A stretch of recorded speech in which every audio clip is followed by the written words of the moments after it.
اگر کوئی شخص تکلیف میں ہو تو اس کے لیے دعا کرنا کہ وہ جلدی مر جائے، کیا یہ جائز ہے؟ نہیں، کسی کے لیے بھی موت کی دعا چاہے آپ اپنے لیے کر رہے ہوں کسی اور کے لیے کر رہے ہوں، یہ جائز نہیں ہے۔ ہاں حدیث میں آتا ہے کہ جب کوئی تکلیف میں ہو نا، حدیث کا مفہوم میں بیان کر رہا ہوں، اور وہ نہیں زندہ رہنا چاہتا تو یوں دعا کرے، اللہم احینی ما کانت الحیات خیرا لی وامیتنی ما کانت الممات خیرا لی۔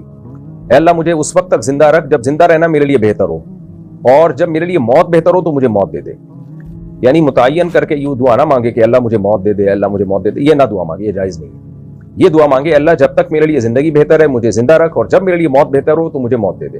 تو اس طرح یعنی کہ جو بہتر ہو اللہ وہ مقدر کر دے میرے ہی، اس طرح سے دعا مانگی جا سکتی ہے جب زیادہ پریشانی ہو۔ باقی پریشانیوں میں بھی صبر سے بہت اجر ملتا ہے۔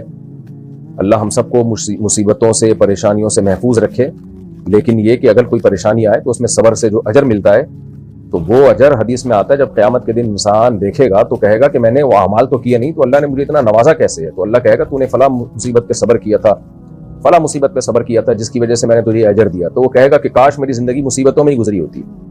اس لیے کافر کے لیے مصیبت کا کانسیپٹ ایک الگ ہے، مسلمان کے لیے پریشانی اور مصیبت کا ایک الگ تصور ہے۔ کافر لوگ تو یہی کرتے ہیں، وہاں میں نے دیکھا ہے مغربی ممالک میں ڈاکٹرز ہوتے ہیں جن کا کام ہوتا ہے، اسپیشلسٹ ہوتے ہیں کہ جو مرنا چاہتا ہے اس کو ٹیکا لگا کے مار دیا جائے، یعنی جو بہت سخت اذیت میں پیشنٹ ہوتے ہیں تو ان کو ایسے ڈاکٹروں کو ڈاکٹر ڈیتھ کہا جاتا ہے کہ مارنے والے ڈاکٹر۔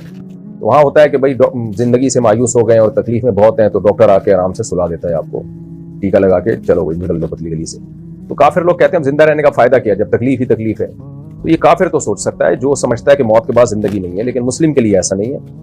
آپ اگر تکلیف میں ہیں تو بھی آزمائش ہے آپ کی، آپ صبر کرتے ہیں، چیخو پکار تو ایک نیچرل چیز ہے، تکلیف میں ہائے ہوئے کرنا یہ صبر کے خلاف نہیں ہے، یہ تو قدرتی طور پہ فطری طور پر انسان کمزور ہے تو ظاہر ہے ہائے ہوئے تو کرے گا اعتدال کے ساتھ۔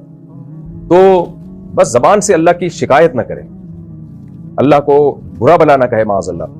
تو اگر اتنا بھی کر لیتا ہے تو یہ بہت بڑا صبر ہے اور بہت بڑا ثواب ہے اس پر، تو اس لیے اس کا وہ ٹائم ضائع نہیں ہو رہا بلکہ اعمال میں اس کے نیکیاں لکھی جا رہی ہیں۔ اس لیے مسلمان کو اس کی اجازت نہیں ہے کہ تکلیفوں میں وہ اپنے آپ کو مارنے کی کوشش کرے، یا کسی ڈاکٹر سے کہے کہ مجھے ٹیکا لگا کے مار دو، یا موت کی دعا بھی کرے، دعا کرنے تک کی بھی اجازت نہیں ہے۔